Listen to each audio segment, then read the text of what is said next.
Bonjour à toutes et à tous et bienvenue dans cette édition d'information de la mi-journée sur TV Vendée en ce vendredi 15 novembre.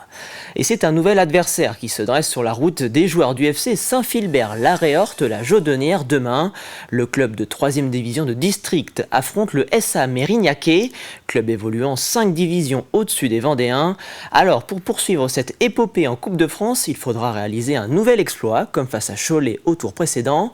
Hier, les hommes de Bruno Guédon ont participé à leur dernier entraînement. Mathis Pires vous emmène dans les coulisses de cette préparation. Derrière moi. Allez, tout le monde derrière moi, 2 ballons par équipe. Allez les mecs. Dernier entraînement avant un match historique pour cette équipe de District 3. On va chercher un 1-2. Jamais ce club de 180 licenciés n'avait atteint un 7e tour de Coupe de France. Alors forcément, chaque moment est apprécié. C'est la chance d'un parcours. Voilà, ça peut arriver, c'est arrivé. J'ai la chance d'être là, au bon moment, c'est ce que je me dis. Un 4e tour, c'était historique. Alors un 5e, un 6e et maintenant un 7e, c'est fou. Un 7e tour. Arraché au tir au but face à Cholet le 27 octobre dernier.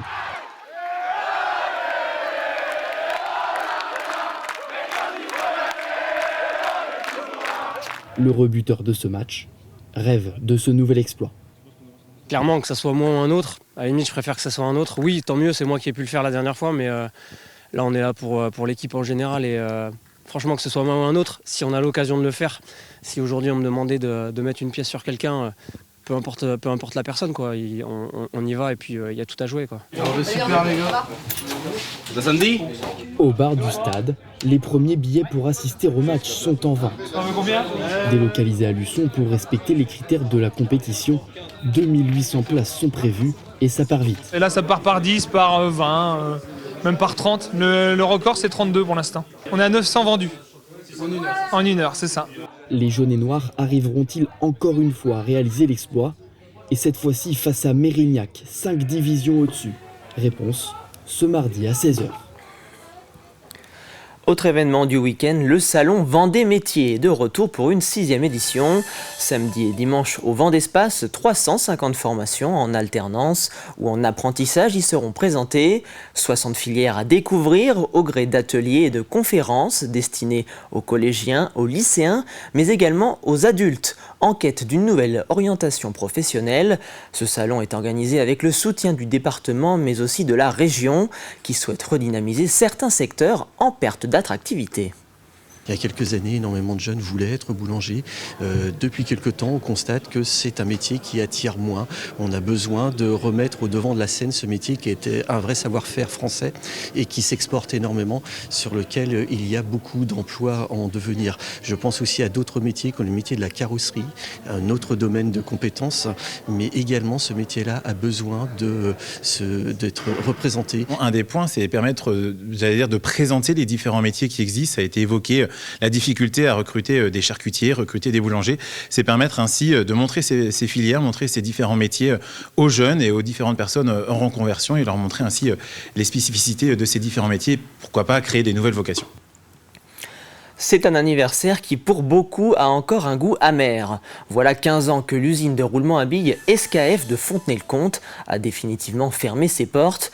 Et pour les 366 salariés qui se sont alors retrouvés sans emploi, la décision de l'entreprise suédoise de fermer son site vendéen reste encore incomprise. Il a pourtant fallu rebondir et retrouver du travail. Mais pour certains, la reconversion n'a pas été facile. Cyril Guillet est allé à leur rencontre.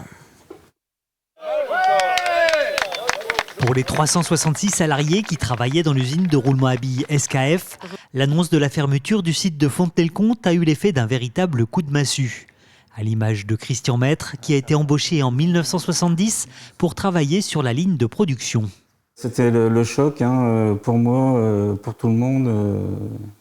On s'y attendait, mais on espère toujours. Puis en fin de compte, quand on voit que ça se dégrade, on n'a plus d'espoir. Là, ça a été compliqué, oui. Moi, j'ai développé personnellement une maladie, une hernie discale qui a fait que, il y a eu un choc quand même psychologique qui s'était mis en place. Malgré la mobilisation des élus de la région et pas moins de 2000 personnes, rien n'a pu enrayer la fermeture de ce site, une fermeture officialisée le 29 juin 2009. SKF, c'est un immense gâchis, un gâchis humain, un gâchis social et puis un gâchis économique. C'est toute la question des délocalisations. Je crois que c'est ça qu'il faut avoir à l'esprit.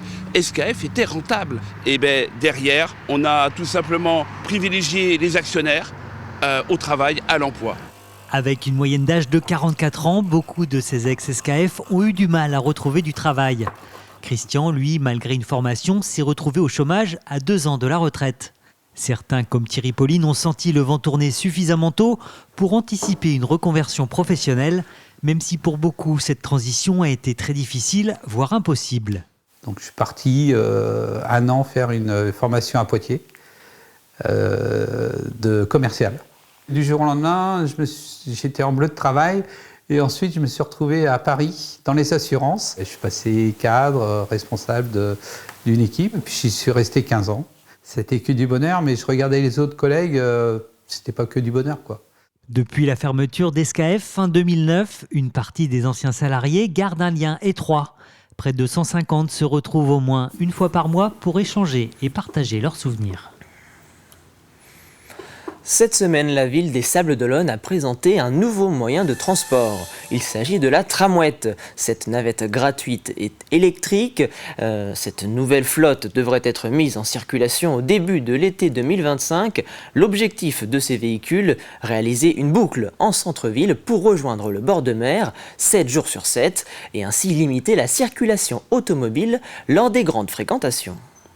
C'est une nouvelle offre complémentaire pour éviter d'avoir trop de voitures en centre-ville, parce que quand il n'y a pas trop de voitures en centre-ville, la vie est agréable, la qualité de vie est préservée, et quand il y en a trop, quand on prend le risque de saturer, évidemment ça gâche la vie et des automobilistes qui s'énervent parce qu'ils ne peuvent pas circuler librement, et des Sablais qui eux-mêmes sont asphyxiés par la trop grande fréquentation des voitures. Donc là, avec les marinettes, on a déjà enlevé beaucoup de voitures de centre-ville et on a retrouvé une forme d'apaisement dans le centre-ville et sur les quais et sur le Remblai, mais avec la tramouette en plus, je pense qu'on aura un mode de vie, un mode de fréquentation du centre-ville qui va être décarboné, parce que c'est des véhicules électriques, non polluants et agréables pour tout le monde.